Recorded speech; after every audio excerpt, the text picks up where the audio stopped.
મારું પ્રિયાંશ આવ્યાથી પહેલાં મને આ 10 વાતની ખબર હતી ને તો કદાચ હું હજી બેટર કરી શકત એ વસ્તુને.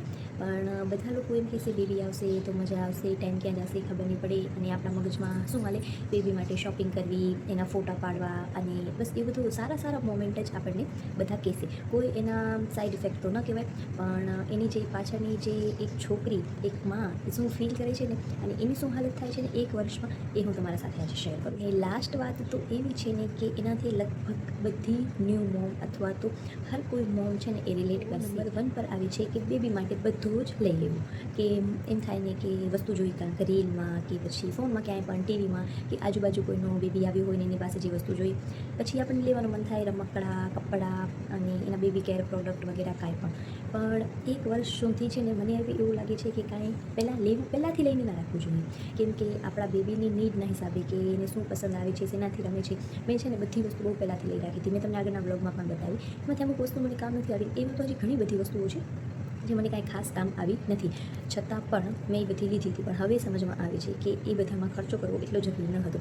તો નંબર 1 પર આ વાત છે કે બેબી માટે બધું જ વસ્તુ જે આપણે લેતા હોય એ પહેલાંથી નહીં લેવાની, બેબી આવી જાય પછી ધીરે ધીરે કરીને લેવાની. નંબર 2 પર આવે છે કે બેબીનો રૂટિન તમે નક્કી નથી કરતા. એવું વિચારતા હો ને કે બેબી આવશે પછી એનો સુવાનો ટાઈમ, ખાવાનો ટાઈમ, પોતા માટે ટાઈમ, ઘર માટે ટાઈમ, ઘરના કામ માટે ટાઈમ, પોતાના પતિ માટે અલગથી ટાઈમ, એની વસ્તુ બધી ગોઠવશો, આ તે કંઈ ભૂલી જાજો. એક વર્ષ સુધી કાંઈ પણ એ રીતનું તમારી સાથે થવાનું જ નથી. મેં પણ એવું વિચાર્યું હતું, મારો ખુદનો એક્સપિરિયન્સ જ તમને કહું છું. મેં એવું વિચાર્યું હતું કે હું મારા બેબીને ટાઈમ ઉપર ફીડ આપીશ, એને સુવડાવીશ, એને નવડાવીશ, એની માલિશ કરીશ, અને ઘરનું કામ પણ સાથે સાથે કરી લઈશ. હું તો એક સુપર મોમ બનીશ. પણ આવું કાંઈ થતું જ નથી. રાતભર મારો બેબી જાગતો હતો, અને દિવસના એ સૂતો ના સૂતો, ક્યારેક રોતો, ક્યારેક એનું પેટ દુખે, ક્યારેક એને તાવ આવે, ક્યારેક એ ફીડ કરવાનું બંધ કરી દે. અઠવાડિયામાં કંઈક ને કંઈક થતું જ રહે. અઠવાડિયામાં એટલે મહિનામાં અમે 2 થી 3 વખત તો હોસ્પિટલ જતા, એના પાછળ જાગવું, એ બીમાર હોય તો આપણને કાંઈ કામ કરવાનું, ના ખાવાનું, નાવાનું કાંઈ ટાઈમ જ નથી મળતો. એટલે તમે એવું નક્કી કરતા હો કે હું એક રૂટીન બનાવીશ તો એ પોસિબલ નથી. અને ત્રીજા નંબર પર જે વાત આવી છે ને એ છે બધાથી જરૂરી. તમે એવું વિચારતા હશો કે શું થયું, બેબી આવી જશે પછી તો હું એને સુવડાવીને હું પણ આરામથી સૂઈ જઈશ ને કંઈ રાતે પણ આરામથી સૂઈ જઈશ, આરામ જ છે. પણ ના, બેબી આવી જશે ને એના પછી નીંદર ખબર નહીં ક્યાં આવી જશે તમારી. એ સૂતો હશે ને તો તમને નીંદર નહીં આવે, એ જાગતો હશે ને તો બિલકુલ નહીં આવે, એ રમતો હશે તો નહીં આવે, એ રોતો હશે તો આવશે જ નહીં. નીંદર ક્યારેક રાતના મારું પ્રિયાંશ સૂઈ જતો ને તો મને એ ચિંતા થતી કે આજે હજી આ ઉઠ્યો કેમ નથી, 2 કલાક થઈ ગયા, 3 કલાક થઈ ગયા, ફીડ કરવા માટે ઉઠ્યો કેમ નથી આ હદ સુધી. અને ક્યારેક એમ થાય આટલી વારથી સૂતો કેમ છે, ઘોડિયામાં જઈને એને ચેક કરું, આ ઉઠ્યો કેમ નહીં, ઉઠેલો ના હોય છતાં એને ઉઠાડું અને પછી એના ભેગે રમું. એટલે તમે એવું વિચારતા હો ને કે બેબી આવી જશે એના પછી હું મસ્તથી આરામથી મારી નીંદર પૂરી કરીશ. એક વર્ષ સુધી કોઈ સવાલ જ નથી ઉઠતો. હજી પણ મારો પ્રિયાંશ ક્યારેક રાતના મને કંટાળો આપે છે, પણ જ્યારે નાનો હતો ને ત્યારે 7 થી 8 મહિના હું રાતના છે ને સૂતી જ નથી. રાતની જે નીંદર 7 થી 8 કલાક ડૉક્ટર કહે છે ને, મેં 1 થી 1.5 કલાકથી વધારે રાતે હું ક્યારે સૂતી જ નથી. એના પાછળ જ જાગવાનું થાય મારે. એટલે વિચારતા હો તો ના જાય. 4 નંબર પર જે વાત કહું છું ને એનાથી હરેક મોમ રિલેટ કરશે કે બેબીને જોવા માટે જે લોકો આવે કોઈ પણ એ કહેશે તમારો બેબી આમ છે, થોડોક નબળો છે, થોડોક કાળો છે, થોડોક નીચો છે, આનો હાથ બરાબર નથી, પગ બરાબર નથી, તું માલિશ બરાબર નથી કરતી, તું એને ફીડ બરાબર નથી કરાવતી, તું કાંઈ બહુ રોડો કરે, બહુ ચીડચીડ કરે, તારામાં થઈ ગયું છે કે કાંઈ પણ XYZ આવું બધું કહેશે. તો આવી જે લોકોની સલાહથી છે ને અમુક વખત આપણને ગુસ્સો આવે, પણ એ જવા દેવાનું. એ લોકોનું એ વાતો ક્યારેય ખતમ જ નથી થવાની, એટલે એને ફૂલ ઇગ્નોર મારી દેવાની. અને કોઈ પણ જાતનું એવું કહે ને કે એને કાજલ લગાવવું, આંખો મોટી થશે, માથામાં નારિયેળનું તેલ લગાવવું, કાનમાં નાખો તેલ, આ તે વગેરે, એવું કાંઈ પણ બેબી ઉપર એક્સપેરિમેન્ટ નહીં કરવાના. ડૉક્ટરને પૂછા કરવાની, એ અગર એમ કે હા આ કરવાનું તો એ જ વસ્તુ કરવાની. આ જે હરેક ઘરમાં લોકલ ડૉક્ટર મળે છે ને એમની વાત ક્યારેય પણ નહીં માનવાની. 5મા નંબર પર એ વાત આવે છે કે કાંઈ પણ થાય દિવસમાં 10 મિનિટ કે અડધો કલાક એક માને પોતાના માટે જરૂર કાઢવાનું. હું છે ને સ્ટાર્ટિંગના 6 મહિના તો મેં એ રીતે કાઢ્યા છે ને કે અમારા ઘરમાં ઘણા બધા જણા છે, પણ હું ક્રિયાંશને અગર આપું ને તો એ મારું ધ્યાન ત્યાં જ હોય. એ શું કરતો હશે, એને કાંઈ થયો હશે, રોયો તો કેમ રોયો, બધા લઈ જતા એને સાચવતા, છતાં મારા મગજમાં એ જ ટેન્શન રહેતું કે એને કાંઈ લાગશે તો નહીં, કાંઈ થશે તો નહીં. અને હું એમાં ખાતી પણ નહીં, દિવસમાં 1 વાર ખાતી, ખાલી ક્યારે પણ XYZ. જ્યારે મસ્ત સૂતો હોય ને એમ થશે હવે 3-4 કલાક સૂશે ત્યારે દિવસમાં 1 વખત ખાતી.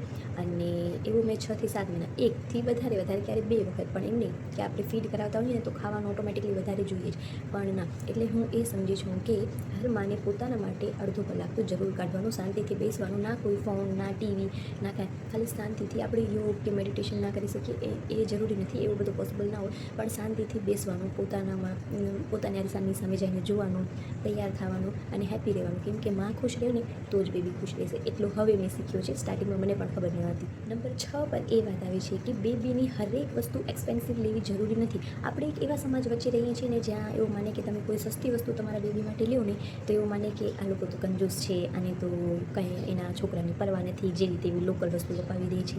પણ અગર સારી અને સસ્તી વસ્તુ અગર બેબી માટે સારી હોય અને એ વધારે ટાઈમ આપણને યુઝમાં આવતી હોય તો આપણે લઈ શકીએ. જરૂરી નથી કે ફોનમાં કે અડોશી પડોશીના છોકરા કે કાંઈ પણ એવી રીતે આપણે જોઈએ કે એના છોકરાને મોંઘી વસ્તુ જે પણ હોય અપાવે છે તો આપણે પણ એમ જ કરીએ. કોઈની કોપી નહીં કરવાની. પણ આપણને એવું લાગતું હોય કે આપણા બેબી માટે આ જરૂરી છે તો એ જરૂર લેવાનું. જરૂરી ના હોય તો દેખાદેખીમાં બિલકુલ નહીં લેવાનું, કેમ કે છોકરાઓનો ખર્ચો ઘણો બધો થઈ જાય છે. એટલા માટે ક્યારે કોઈને જોઈને એક્સપેન્સિવ વસ્તુ તો બિલકુલ નહીં લેવાની. જો જરૂર હોય ને તો જ લેવાની. અને મોસ્ટ ઇમ્પોર્ટન્ટ આ છે કે હું છે ને એવો એક OCD પેશન્ટ છું ને કે મને જે વસ્તુ જ્યાં હોય ને એ મસ્ત રીતે સરખી જ હોવી જોઈએ. ક્યાંય કાંઈ મતલબ આખું મારું જે રૂમ કે ઘર છે ને અસ્તવ્યસ્ત ના હોવું જોઈએ.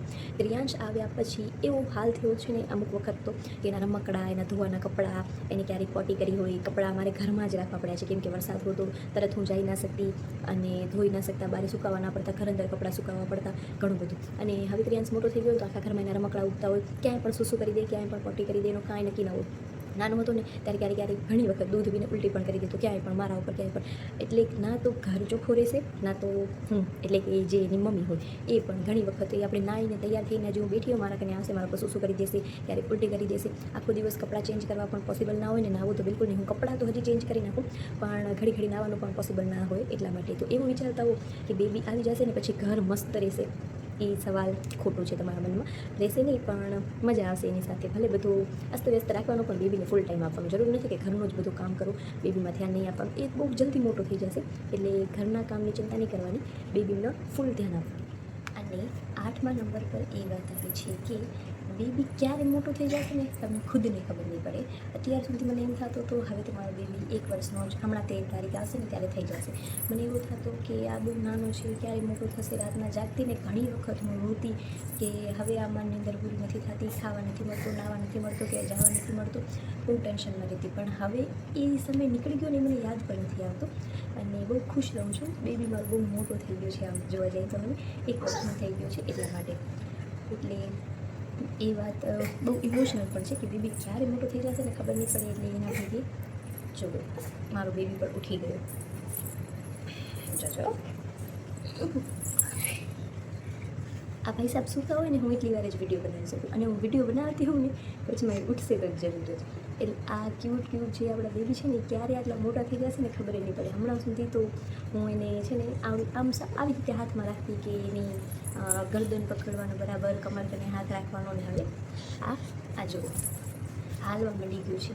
એટલા માટે બેબી ક્યારે મોટો થઈ જશે ને ખબર પણ નહીં પડે. એટલે જે ટાઈમ આપણને જ્યારે જે ટાઈમ આપણે એન્જોય કરી શકતા હોય જેટલો ટાઈમ બેબી સાથે એ કરવાનો જરૂર.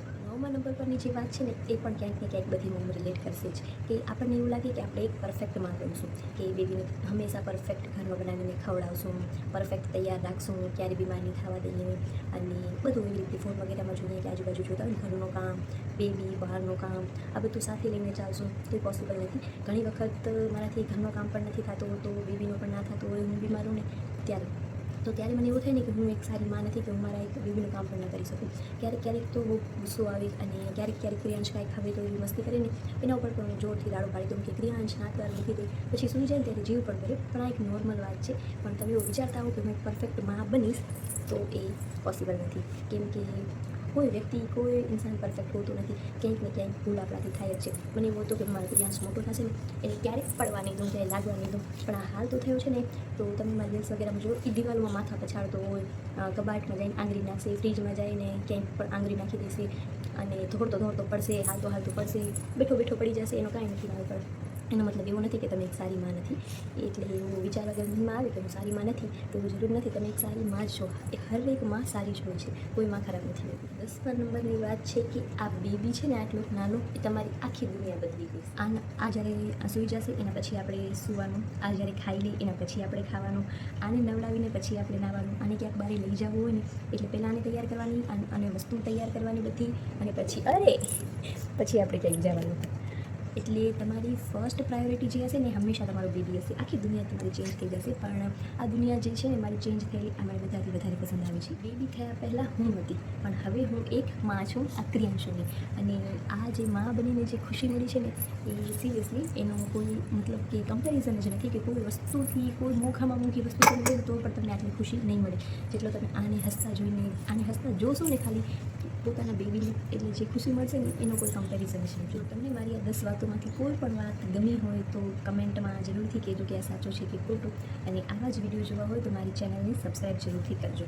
અને આ ક્યુટ ક્રિયાંશુના વિડીયો તમને જોવા હોય ને તો ઇન્સ્ટાગ્રામમાં ક્રિયાંશ કી કહાની કરીને મારું પેજ છે, એને પણ જરૂર ફોલો કરી લેજો. અને યુટ્યુબમાં પણ ક્રિયાંશનું અકાઉન્ટ છે, ક્રિયાંશ કી કહાની, ત્યાં પણ જરૂરથી સબસ્ક્રાઈબ કરી નાખજો. અને આવા જ વિડીયો જોવા માટે મારા ચેનલને સબસ્ક્રાઈબ કરી નાખજો. વિડીયો ગમ્યો હોય તો લાઈક શેર, અને શેર કોને કરજો? ન્યૂ મોમ્સને કરજો, જેને આ વિડીયો કામ લાગે. Okay, bye bye.